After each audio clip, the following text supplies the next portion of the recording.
Lucky new city bank से अपना supreme card लेकर निकल रहा था। असल में उसे क्लास में जाने में देर हो रही थी, इसलिए वो बिना यास्मीन से कुछ कहे या उसे सबक सिखाए वहां से निकल गया था। लकी दिल्ली यूनिवर्सिटी के ही एक कॉलेज में पढ़ता था।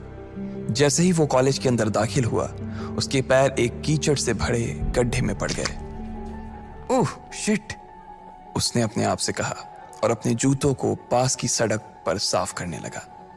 वो कॉलेज एडमिनिस्ट्रेशन के दफ्तर की ओर देखकर उसे कोस रहा था। कॉलेज की सड़कों पर इतने सारे गड्ढे हो गए थे, लेकिन वो लोग एक भी गड्ढा नहीं भरवा रहे थे। जब भी लकी इस चीज की कंप्लेन करने के लिए वहां जाता, तो वो इसे ये कह देते कि फंड ही नहीं है। उसने जैसे तैसे अपना जूता तो साफ कर लिया था, लेकिन वो अपनी पैंट पर लगे कीचड़ के दाग को साफ नहीं कर पाया था। वो बाथरूम की ओर जा पाता, इतने में क्लास की घंटी बज गई। वो भागते हुए क्लास में पहुंचा। उसने दरवाजे के बाहर से ही देखा कि प्रोफेसर कमलनाथ मिश्रा पोडियम पर आ गए थे और उन्होंने आज के लेक्चर की शुरुआत भी कर दी थी। जैसे ही उनकी नजर बाहर खड़े लकी पर पड़ी, तो उनकी आंखें निराशा से भर आई। इधर लकी का सिर भी शर्म से झुक गया था और उसे अंदर ही अंदर बुरा लग रहा था। कॉलेज में जितने भी प्रोफेसर थे, उनमें से कमलनाथ जी को लकी सबसे ज्यादा पसंद करता था। बाकी प्रोफेसर ये बात जानते थे कि लकी पढ़ाई के साथ साथ जॉब भी करता था, इसलिए उसका पढ़ाई में ध्यान नहीं था। इसलिए वो भी लकी के ऊपर ज्यादा ध्यान नहीं देते थे। कुछ लोग तो पूरी क्लास के सामने उसका मजाक भी उड़ाते थे, लेकिन सिर्फ कमलनाथ जी ही ऐसे प्रोफेसर थे जो उसके साथ बराबरी का व्यवहार करते थे। लकी बिना कुछ कहे वैसे ही अपना सिर नीचे झुकाए क्लास में दाखिल हो गया। जैसे ही उसके पैर क्लास में पड़े, सभी लोग उसकी ओर देखने लगे। अबे ये फटीचर कब से लेट आने लगा? सूरज पश्चिम से उग सकता है, लेकिन ये कभी लेट नहीं हो सकता। आज क्या हो गया इसे? एक लड़के ने लकी को चिढ़ाते हुए कहा। अबे यार, इसकी पैंट तो देख, कितनी गंदी है। भाई क्लास में लड़कियां भी होती हैं, कम से कम कपड़े तो ढंग से पहन के आ यार। दूसरे लड़के ने कहा और उसकी ये बात सुनकर उसके पास बैठी लड़की हंस दी और बोली, अरे कहां से पहन कर आता? कपड़े के लिए तो पैसे हैं नहीं इसके पास। एक ये कपड़ा है इसके पास, बहुत है इसके लिए। क्लास में बैठे सभी लोगों ने लकी के ऊपर फफ्तियां कसनी शुरू कर दी थी। हर कोई उसके ऊपर कुछ न कुछ कहे जा रहा था। ऐसा नहीं था कि लकी ये सब आज ही सुन रहा था। इस तरह की फफ्तियों का सामना वो रोज करता था। रोज उसे ऐसी बातें सुनकर बुरा भी लगता था और आज भी उसने अपना सिर नीचे तो झुका लिया था, लेकिन आज उसके चेहरे पर एक मुस्कान थी।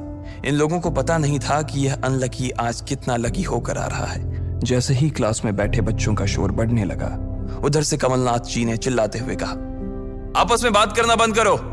अगर तुम लोग इस तरह बात करते रहोगे तो मैं आगे नहीं पढ़ाऊंगा। सभी लोग शांत होकर उनकी बात सुनने लग गए। तब तक लकी भी अपनी कुर्सी पर जाकर बैठ गया था।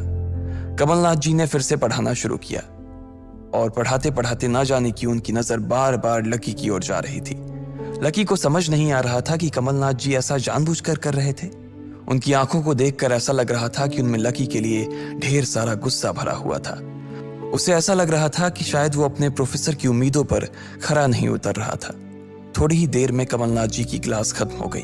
बच्चों, आज की क्लास यही खत्म होती है। कल आप सबको क्या काम करके लाना है वो मैंने यहाँ लिख दिया है। कल मिलते हैं आप सबसे, कमलनाथ जी ने कहा और क्लास के बाहर चले गए। जैसे ही वो बाहर गए, पीछे वाले दरवाजे से किसी की आवाज आई, डिंपल। जैसे ही वो आवाज सबके कानों में पड़ी, सब लोग क्लास के पीछे वाले दरवाजे की ओर देखने लगे। वहां कोई और नहीं बल्कि डिंपल का नया बॉयफ्रेंड राहुल खड़ा था। ये लोग राहुल को अच्छी तरह से जानते थे। राहुल ने दरवाजे से झांक कर देखा तो वहां कोई नहीं था। वो धीरे धीरे कमरे में दाखिल हुआ और सीधा डिंपल के पास चला गया। डिंपल खिड़की के पास बैठी हुई थी। जैसे ही राहुल उसके पास पहुंचा, डिंपल ने अपने हाथ उसकी गर्दन में किसी हार की तरह डाल दिए और उसकी बाहों में झूम उठी। उधर राहुल ने भी डिंपल को सबके सामने चूम लिया था। यह नजारा देखते ही सबकी नजरें लकी के ऊपर जा टिकी। सबको अभी तक तो यही पता था कि डिंपल लकी की गर्लफ्रेंड है।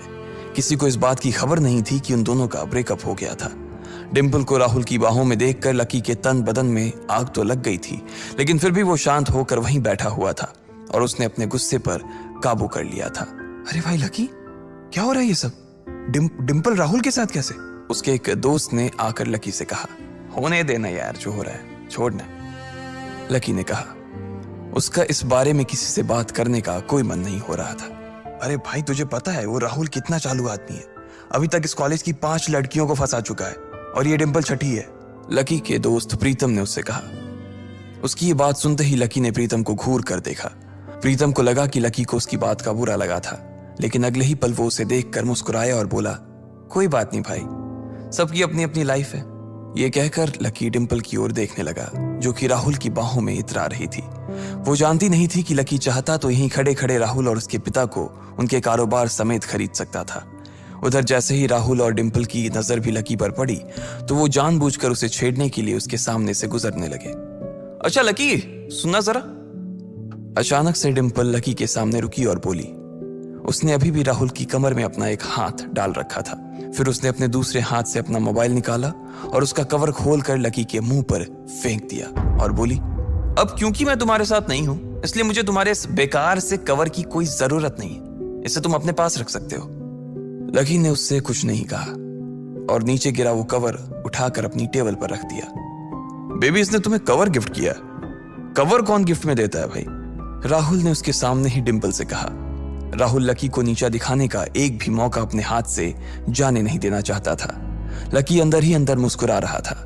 डिंपल ने राहुल की ओर देखा और बोली, बेबी, बात यह है कि जिसकी मोबाइल खरीदकर गिफ्ट करने की औकात नहीं होगी, वो सिर्फ कवर ही तो गिफ्ट कर सकता है ना, और क्या। कोई बात नहीं बेबी, मैं आज ही तुम्हें एक नया फोन दिलवाता हूँ। आ जाओ, चलते हैं कनॉट प्लेस और वहां से लाते हैं बेबी के लिए एक नया फोन, राहुल ने कहा। लकी का मन तो यही कर रहा था कि वो जोर से राहुल के ऊपर हंसे, लेकिन उसने अपनी हंसी को रोक लिया था।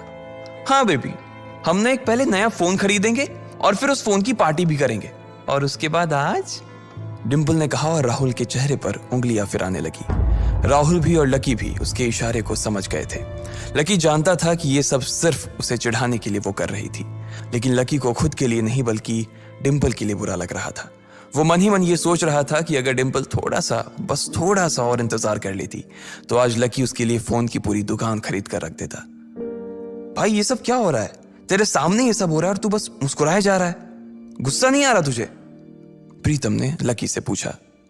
नहीं यार, जो हो रहा है अच्छा ही हो रहा है। जो होता है वो भी अच्छे के लिए होता है, इसलिए चिल यार, छोड़, लकी ने कहा और फिर राहुल और डिंपल की ओर देखने लगा। अब उन दोनों की नजर लकी के मुस्कुराते हुए चेहरे पर पड़ी तो वो अंदर से भवक गए। दोनों की दोनों ही ये सब सिर्फ और सिर्फ लकी को जलाने के लिए कर रहे थे, लेकिन वो तो ऐसे बैठा था जैसे उसका और डिंपल का कोई रिश्ता ही नहीं था। जब अपनी इस बातों का लकी के ऊपर कोई असर होता नहीं दिखा तो डिंपल राहुल से बोली, बेबी चलो यहां से। बेबी नहीं बेबी, हबी। आज से तुम मुझे हबी बोलोगी और मैं तुम्हें बोलूंगा मेरी प्यारी वाइफी, राहुल ने कहा और लकी के सामने ही डिंपल को चूम लिया।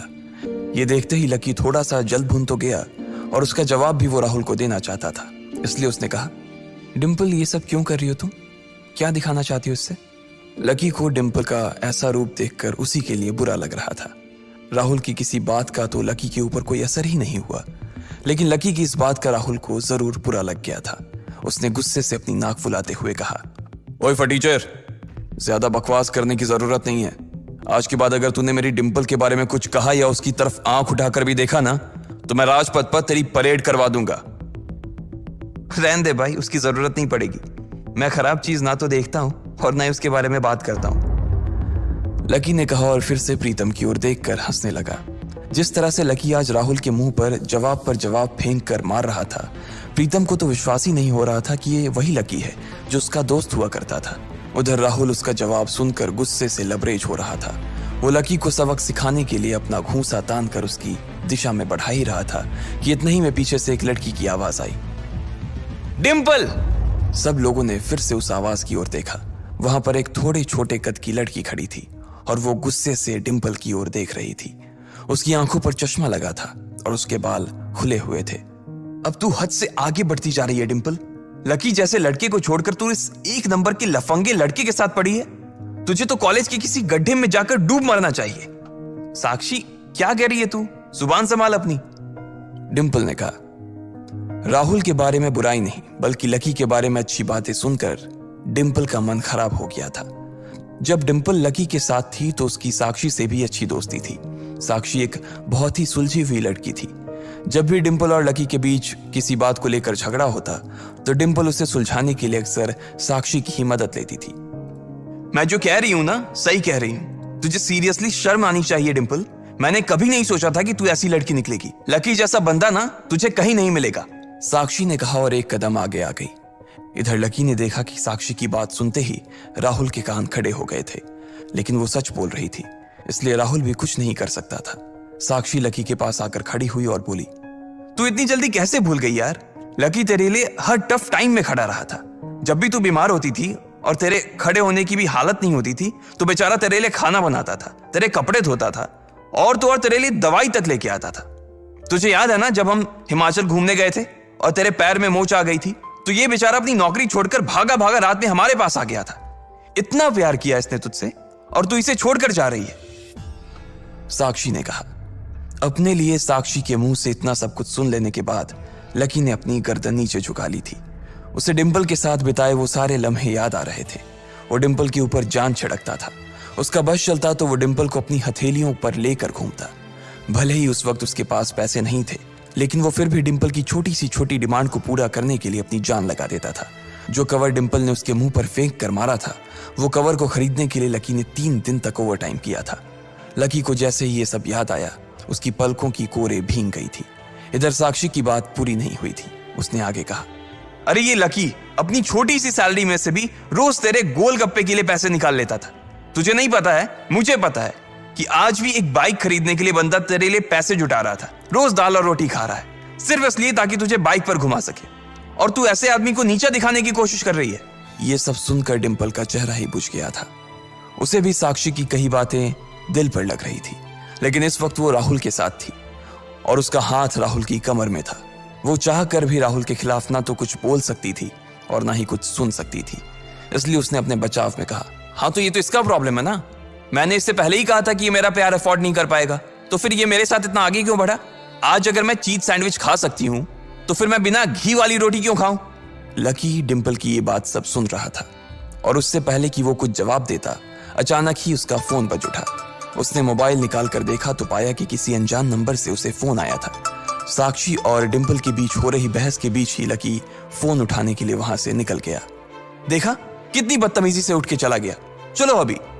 डिंपल ने राहुल के हाथ को कसकर पकड़ा और निकल गई। इधर फोन पर लकी कुछ बोलता उससे पहले ही दूसरी तरफ से आवाज आई, बहुत हो गया लक्ष्मण, अब बस घर आ जा जल्दी से। यह आवाज सुनते ही लकी एक पल में उसे पहचान गया था। उसके दिमाग से डिंपल के सारे ख्यालात चले गए थे और सिर्फ उस आवाज को सुनकर ही उसकी आंखें भीग आई थी।